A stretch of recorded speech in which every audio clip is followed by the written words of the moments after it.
What's up YouTube? My name is Uncle Smokey and this is Uncle Smokey Stock Trades. And before I start this video, I would like to say I am not a financial advisor and this is not financial advice. So please take what I say with a grain of salt and do your own DD.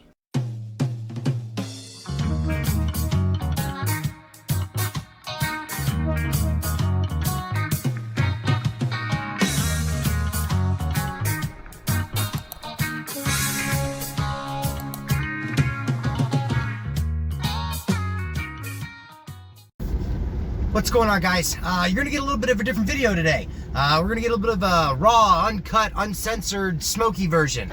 I'm out running errands. There's gonna be some stopping and some going, sorry. But I haven't had any time lately to get videos out in the evenings. Lots of things going on. You know, I'm a dad, I'm a husband, got a job, all those good things. Don't think I need to keep explaining that over and over and over again. So let's just go ahead and get cracked into this video. First thing I want to talk about, of course, is going to be the market news, what's going on overall. So we did see a little bit of a good, positive couple of days there in the market as far as it goes. Seems like the threats of war weren't too big of a deal there in the beginning. Powell did come out and say basically he's only going to see about a 0.25% rate hike on the next Fed meeting, which is fantastic. That's super bullish, guys. Everybody was expecting a 0.5% all the way up to a full % rate hike on this very first meeting. But he's basically coming out saying, nah, probably not going to happen. So that's great. But that doesn't mean in the meetings upcoming, it can't be a higher rate hike. Ultimately, it depends on how things shake out. What's going on with the war, our supply chain issues easing up, you know, stuff like that. There's a lot of things that go into all of that information. Next, the jobs report did come out. That was actually pretty good as far as it goes. I read through it for the most part. The important things you want to take out of it are what they show you. Unemployment rate has gone down a little bit where payroll has come up. Also, you got to keep in mind with the jobs report, now that COVID's starting to go away, you're starting to see that the COVID tensions ease up. You're going to start seeing a lot more people go back to work. So you're going to really see those unemployment rates start cutting back here really soon. And I would expect to see payroll go up dramatic amounts over the course of the next few months. So that's fantastic as far as that goes. I've got a little quick list here I'm trying to jot through. Okay, so earnings. I'm a perma bull. You guys know that. I am not upset with that earnings, that 10K. Not upset at all. I wasn't expecting these gigantic fireworks like a lot of people were. I don't know why people were expecting these gigantic fireworks. The only thing I was expecting to possibly see was going to be new contracts, which we didn't see anything. You know, we saw some revenue, which could mean that there's contracts, but we didn't see any dramatic contracts on their dramatic revenues. No big deal. What I did pull out of that, first and foremost, as it has been, zero debt. We owe one small company, it's a Canadian lending company, zero interest loan. That's all. It's like $3.5 million. We currently sit on $50 million in cash, roughly. Which that's great. That can take us all the way through 2022. $50 million in cash is fantastic. Also, the most important thing you want to pay attention to is the 265% increase year over year. Now, I'm hearing a lot of people say that's because of nanotech. Well, yeah, you're right. Some of it is. About half of it is overall. And what's wrong with that? That means MetaMaterials bought a company that's profitable. It means they're making money, okay? So I'm not seeing an issue with seeing nanotech as being half of our revenues, because the other thing you're not paying attention to is the other half of our revenues is MetaMaterials. So I'm not seeing a downside. An increase in revenues, no matter which way you look at it, is fantastic.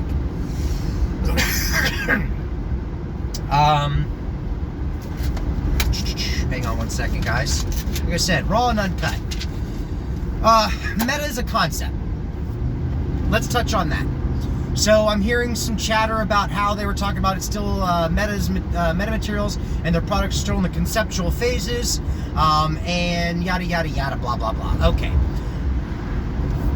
You got to remember that Meta Materials is based off of wanting to get GlucoWise out there, the glucose monitoring system. That is their sole purpose. George has even said that is their aim. They want to help combat diabetes. They want to help combat cancer, things like that. They're kind of going for a medical aspect, a medical field. They have NanoWeb. NanoWeb is done. It's in the production phases. They're using it. They're selling it. So that is not a concept. The concept is GlucoWise, and that's why they're saying they plan on having devices by the end of the year. Those are the devices. They've got NanoWeb. It's going out there. You can buy that stuff right now. You can go right onto their website and buy NanoWeb. Okay, you can get the film. So you don't want to think that that's the concept. That's the low-hanging fruit product. That's what they've got built that they're putting into the GlucoWise, into the MediSense, into the different medical things that they're making. Is they're putting the NanoWeb in it. That's where the concept is. It's in the medical aspect, where they want to be. They also want to be in the automotive field, but again, automotive is NanoWeb. They already have that made. That is going. That is going, gone.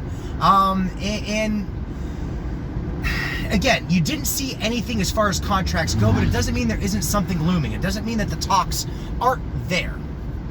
And again, I'm not trying to put out any FUD or anything like that. I mean, it is what it is, guys. Me, bullish. I loved it. I thought the earnings were pretty good. I had to process that entire earnings call. There was a lot of things said that I didn't quite understand. I did some digging in, and we're going to start talking about that right now. First and foremost, it's the at-the-money offering. So I did do a little bit of digging on that. That was known. All right, that was in the contract. If you go back and read all of the information, lots of reading to do. It was even in there. They have the ability at any time to do a $100 million at-the-money offering, and they can do it whenever. Doesn't matter. Doesn't matter stock price or nothing, okay? With that being said, what you need to keep in mind is they have $50 million in cash, which can take them 2 years. I've already said that.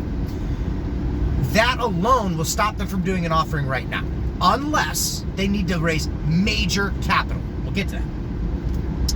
Second, if they were to do an offering, they wouldn't do it all at once, I wouldn't think, and they definitely wouldn't do it when the stock's trading below $5. Because if they were to do it below $5, that would dilute the stock exponentially, okay? So let's just use a round number, $1. $1 to get 100 million shares would be, or $100 million would be 100 million shares, okay? So if they were to do that at $5, that would only be, what? A fifth of that, correct? About 20 million shares. That's a lot better, right? Correct. Now, also keep this in mind, they may only do it 10 to 20 million at a time. Like I said, we're driving live and uncut, or not live and uncut, uncut.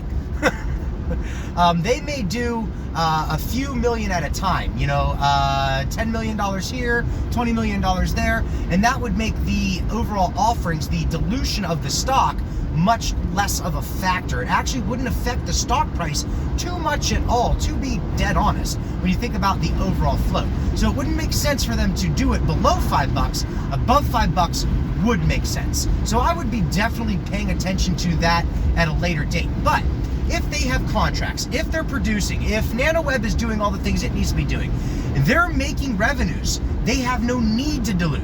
So there's no reason for them to do an offering. They have no reason for that. Now, offerings, what are they? An offering is a way for a company to build capital. Ultimately, the stock market is designed for companies to be able to build and raise capital to be able to better their business, or to be able to grow it, or even save it, okay? So ultimately, all it is a way for them to build funds, okay? Just like we would buy or sell the stock, and it's a way for us to build funds. Same thing. So again, I wouldn't be too worried about dilution or anything like that at the present moment in time. It doesn't worry me at all. The next thing I want to talk about is, have they already diluted? So there's been some talk out there. It is what it is. There used to be 281 million shares. Now there's 284 million shares. What's up with that? Warrants. Warrants have to be dealt in stock from the company. Okay, so that means they introduce new stock.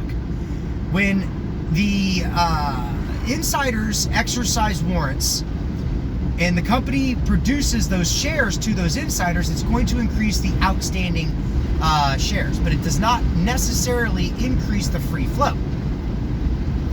Here's why. If they exercise the warrants and they hold the stock, they don't sell any of it, then that stock never gets introduced into the free float. It only gets introduced into the outstanding shares and gets held as insider ownership. We shareholders will never notice that in the stock price. But if you have an instance, for instance, like we just had on Friday, where Eric Leslie, he exercised 75,000 warrants, he got the 75,000 shares, but he sold 14,000 shares for tax purposes, which is that code F that you'll see on the Fintel. And by the way, I'm going to try and get that on here. I don't make any promises though. Anyway, you'll see that code F show up, and that's for tax purposes. He sold off shares to cover the taxes in the exercised warrants. That 14,000 shares, that's your dilution. That's what got entered into the market into the free float, okay? Do you really think 14,000 shares is going to do anything? No, it will not. But be prepared for the 184,000, whatever it is, to go up 75,000 shares now. It's going to happen, okay? So, is that dilution? No. Yes. No. Yes. It is, but it isn't. Again, Dr. Waldron, he exercised a while back. He did not purchase the shares. Now, I think he did options, not warrants. If it was warrants, that would have been dilution. If it was options, that's not dilution. That's another good point. Smokey, damn it, you're making good points today. All right, so what's the difference between warrants and options when it comes to insiders? Again, like I just said, warrants, the biggest difference is warrants are 1 for 1. Okay, so one warrant, one share, and it is a form of dilution. It doesn't come off the free float. It gets introduced into the outstanding shares. Options, on the other hand, are pulled from the float. Options are already there. They already exist. One option's 100 shares. We know that. And if they were to exercise options, then they're taking those shares off of the free float. It doesn't introduce anything new to the stock. Okay, so exercising options, no big deal. Exercising warrants, again, no big deal if they keep and hold the shares. Okay, hopefully that cleared all of that up.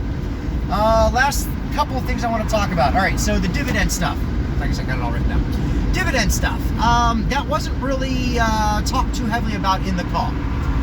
There is a whole lot of information in there about the filings, the torch info, and all that other stuff.